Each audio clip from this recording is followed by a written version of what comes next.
Hey guys, here we go into a quick look at Errol Spence versus Danny Garcia, and we're going to be taking a look at first Errol Spence. First off, the way that he controls the space between him and his opponent oftentimes will be with a punch, as you see here coming forward, right? Immediately shooting a jab and shooting a jab to control the space on Shawn Porter. Now, he's oftentimes countered on these timings, right? So this is not an uncommon thing. As you watch him rotate his weight from the back foot to the front foot, and that seems to set up his attacking timing for the most part. Now, this is called a shoulder. Like I call it like the active guard, right? Using your shoulders to kind of feint your positions. It's been called the Sugar Ray Robinson called it the shoulder feint, saying it's the most important move in boxing. And this is Errol Spence fighting off of that timing as he naturally rolls his weight onto the front foot. It's something that he does a lot. And as you can see here, as he continues to roll forward, he has experience being fought and timed on these timings, coming forward and getting away from counters. Now, that is going to be very valuable for him in his fight with Garcia, since Garcia looks to counter so many of your attacks.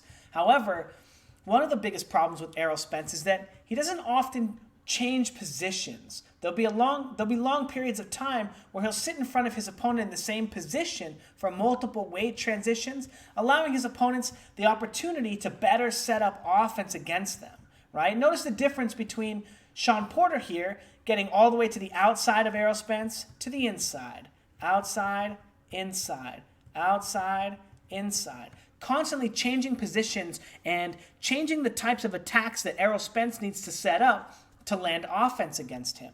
But Errol Spence oftentimes gets stuck in a very slow and inactive guard, causing him to have very predictable weight transitions. As we see here, even though Shawn Porter is not able to get away from it, one thing that we notice here is how slow and deliberate Errol Spence is coming forward, and how when his head finally winds up on the front foot in position one, it's through a punch. Now, this idea is very, very, very important, especially when you look at the last clip where Shawn Porter is able to slip this way and threaten his own right hand, and threaten his right hand, and then threaten his right hand over and over again against Errol Spence.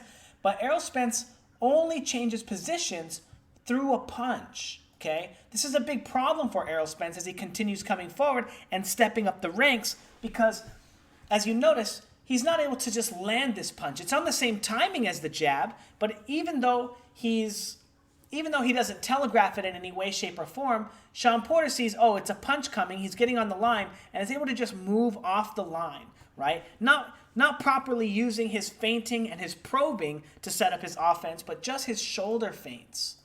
Now, why is this a problem? Well, Errol Spence often has the problem that he gets stuck on the front foot when he makes an attack, and that leaves him vulnerable to things like this counter here, how Shawn Porter turns him after this case, right, or after this attack.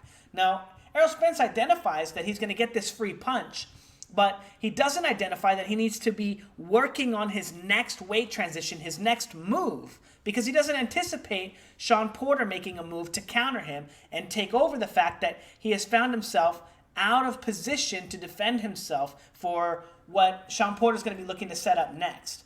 Now, the reason that that's important is because if he finds himself on the front foot here, he's going to find himself susceptible to counters from Danny Garcia. Notice getting caught on the front foot after throwing his left hand. Again, because he doesn't transfer his weight from his back foot to his front foot through natural head movement, only through punches. So at those points, Shawn Porter was able to find him.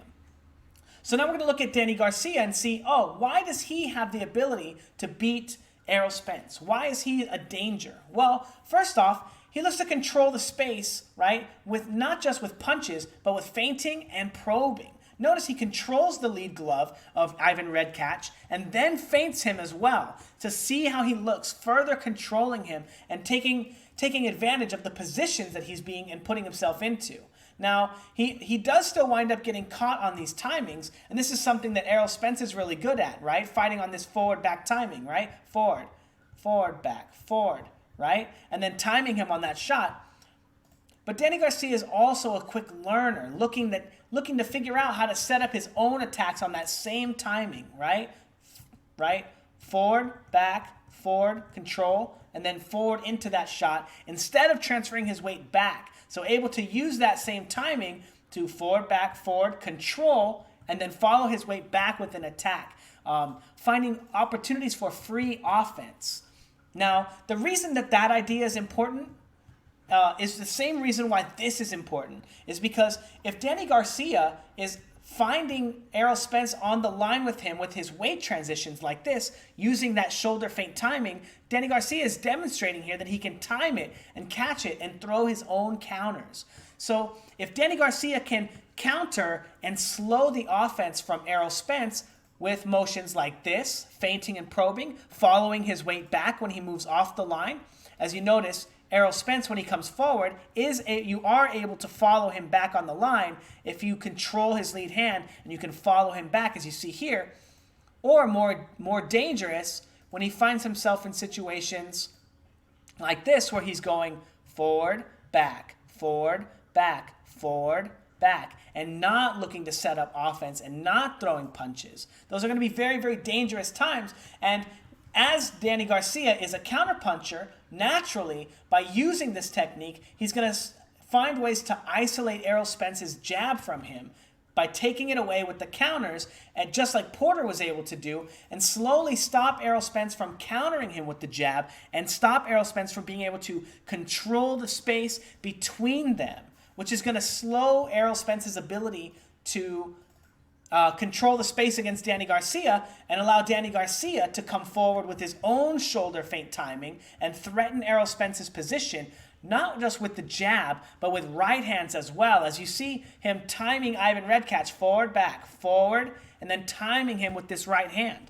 Again, because of the fact that Errol Spence doesn't always move his head when he's coming forward, right? He doesn't change positions. He stays in a very neutral position here. He may be susceptible to being timed by punches like this from Danny Garcia, as well as punches like this, right?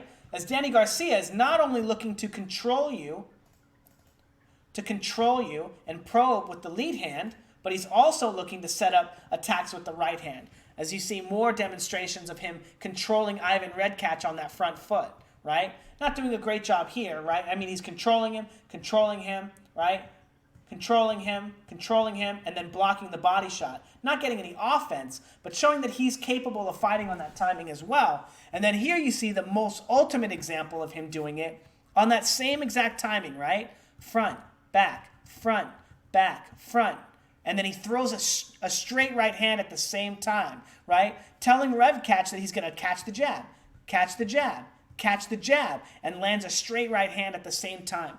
This motion here is going to be very, very dangerous for Errol Spence. Very, very dangerous because he doesn't move his head. And again, this motion here, control, and then very, very smart from Danny Garcia here, controlling his opponent after with the lead hand and then coming in with the hook here. Now, this is a problem that Errol Spence also has. When he wants to body up with someone, he wraps his left glove or his right glove around their body to control them. But the way your body mechanics line up, he's going to find himself in a very similar position as here because he puts all his weight on his front foot. Now, this is going to be very similar to the position that Errol Spence winds up in when he throws his straight left hand. So he's going to have to watch out for this hook here as well. As well as in this situation here, as you can see, Danny Garcia is so good on the line, blocking the left hand, rolling the right hook, and then coming back with his own counters, right? Danny Garcia is very dangerous on the line, so Errol Spence is going to need to be really, really sharp when fighting Danny Garcia. Now, the last piece that I want to leave you guys with is this scene of Danny Garcia baiting the counter from Ivan Redkach, rolling it, and then come back with his own shot. Now, notice how he stays in this position on the front foot, you guys. This is very, very, very, very important for advanced level boxing. Notice he has Ivan Redkach on his back foot and isolated from his front foot. Ivan Redkach can't really do anything with his lead hand. So Danny Garcia can control him with his own right hand and come back with a left hook if Ivan Redkach decides to change positions as a result of Danny Garcia using his right hand to probe. So look at how he uses it to set up this kind of right hook to the jaw to force Ivan Redkach to change positions before touching him with that left hook. Very, very, very important to understand that this is a position that you can fight in. You don't have to fight just from the back foot here. You can get onto the front foot and fight your opponent as well, just like Mayweather does in his fights, right? Anyway, let me know what you guys think in the comments below. Don't forget to like, comment, and subscribe. And if you want a more full and in-depth breakdown of me doing my live analysis, check it out on Patreon. It's only $1 a month. If you're an up-and-coming fighter and you're wanting to learn about positions, positional boxing, how to fight in positions, as well as what punches to throw at each position to maximize your speed, your power, your body mechanics, your efficiency. All of these things are going to go a really long way to also increasing your quote-unquote cardio. But anyway, let me know what you guys think in the comments below. Don't forget to like, comment, and subscribe, and hit me up on that Patreon. Thanks, guys.